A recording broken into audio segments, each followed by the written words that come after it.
Your readings in this week's module from Kirk and Fleming offer an excellent overview of integral mission in the way of Jesus. I want to offer just a few more thoughts in these brief slides that you have before you.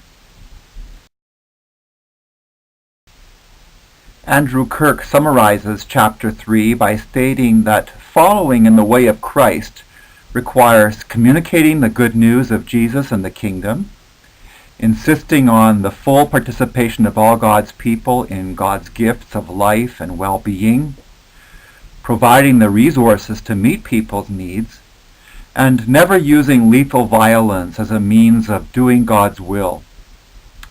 When the church fully embraces the mission of Jesus, the church becomes an instrument of God's righteous and compassionate governance in the world.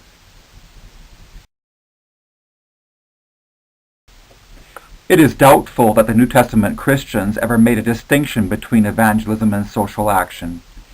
In the ministry of Jesus, we see an inextricable link between proclamation and demonstration of the good news. Jesus was sent by his Father to this world not merely to conduct a preaching tour, but to show the reality of the living God in a way that powerfully met the needs of people. As a master teacher, he not only spoke about the coming kingdom and taught about the coming kingdom, but he actualized it through dramatic actions that were tangible and powerful signs that the kingdom was already invading the present.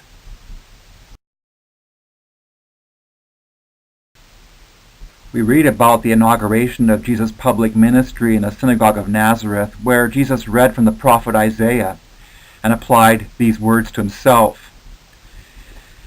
For Jesus, the preaching ministry was a divine necessity. Even after his resurrection, he is still talking about God's reign. The gospel of the kingdom was at the center of his proclamation. It was a message that demanded a response, that required a decision with lifelong implications. What did Jesus mean by the kingdom of God? The Gospels never give us a dictionary definition. In some sense, it is a mystery, alluded to by different parables or metaphors, disclosed only to those who have spiritual insight. It was far more than a doctrine or set of beliefs to which people should give intellectual assent. It was a movement sweeping the planet, breaking in. It involved the announcement that the powerful presence of God was about to break into the world, and indeed was already making its appearance. John the Baptist expected that the ministry of Jesus would be much broader than merely one of proclamation. As he languished in Herod's prison waiting for his inevitable execution, he wondered whether the good news Jesus had to offer had been in word only. Where was the evidence? How did Jesus answer? He didn't preach another sermon. This was his answer.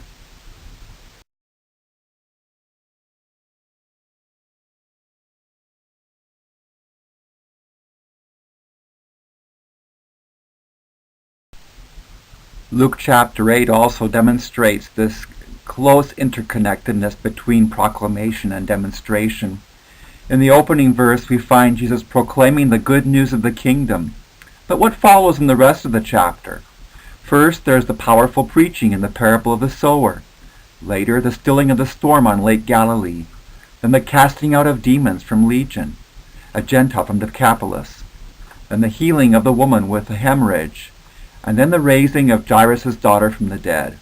What a way to bring the good news to the cities and villages of Galilee.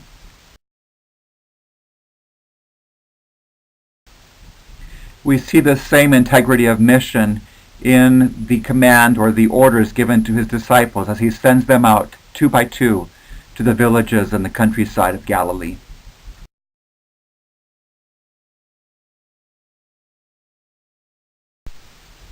Mark's Gospel opens with a typical day in the life of Jesus. It starts with the beginning of the Gospel of Jesus Christ.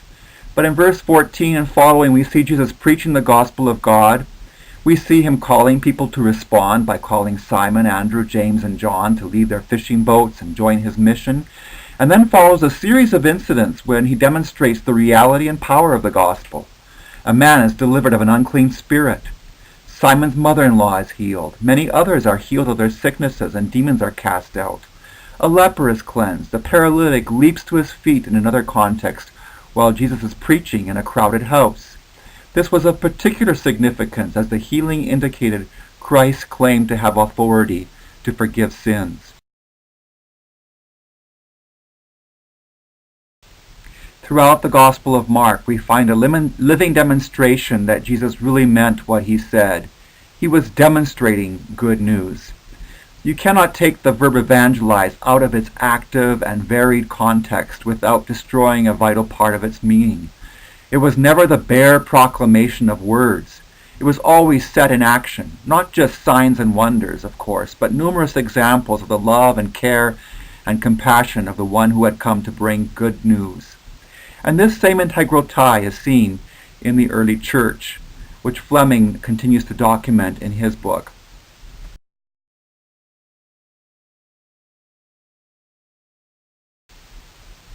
The next couple of slides have a few bullets that sort of summarize the methodology of Jesus' mission. As you read through these and reflect, consider how these were continued in the ministry of the early church, and how similar or different Jesus' methodology of mission is from the way we do mission today.